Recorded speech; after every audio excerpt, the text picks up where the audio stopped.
gara addunyaa kanatti ennaa dhufnu filannoo keenyaan miti. Garuu namoota afur uumamaanis ta'e sababa dhukkubaatiin lafa kanarra jiraachuu isaaniif amanuu dadhabnu isin daawwachiisnaa.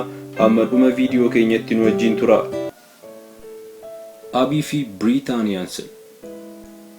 Abii fi Biriitaaniin lakkuu qaama tokko qabaatanii bara 1990 keessa Minnesota, United States of Americaatti kan dhalatan yoo ta'u, Abii fi Biriitaaniin mataa lama, harka tokko, onnee, sombaa fi garaacha qoba kan qaban yoo ta'u, qaama saalaa tokko qofa qabu. Akkasumas Abii fi Biriitaaniin wantoota guyyaa guyyaan dalagan irratti haala ittiin walii galan barataniiru. Kana yoo isiniin jennu fakkeenyaaf wantoota akka nyaata hojjechuu, piyaanoo taphachuun Abii fi Biriitaaniif wantoota salphaadha. Kana malees sochii qaama isaanii Abiin karaa mirgaan, Biriitaaniin immoo karaa bitaan to'atu. Wanta nama dinqisiisu keessaa immoo konkolaataas walii galteen oofu. Gabaabumatti waa'ee Abii fi Biriitaanii kana isiniin jenna. Claudio Vieira di Oliveira. Mataa fi morma keenya to'achuu dadhabuun akkam akka nama rakkisu yaaduun baay'ee salphaadha. Sababni isaas haala taa'umsa mataa keenyaan kan ka'e addunyaa lafa kanaa gubbaa gara jalaatti waan arginuufi. Wanti kun garuu Claudio Vieira di Oliveira Biraaziliif waan dhugaati.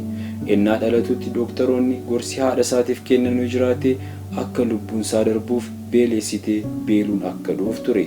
Garuu haati Claudio gorsa isaanii osoo hin fudhatiin mucaa kana guddiste.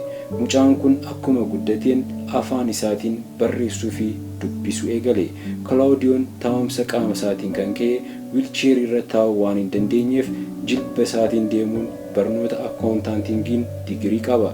Umuriin isaa 40 yoo ga'u guutummaan guutuutti of danda'e dalagaalee akka riisarchii akkaawuntaantingiif akkasumas dubbii kaka'umsaa namootaaf dabarsuun jireenya isaa gaggeessa. Kana malees kitaaba seenaa isaa wal qabatee The World is the Wrong Way Around jedhu barreesseera. Shivanaa fi Shivraam Saa'u.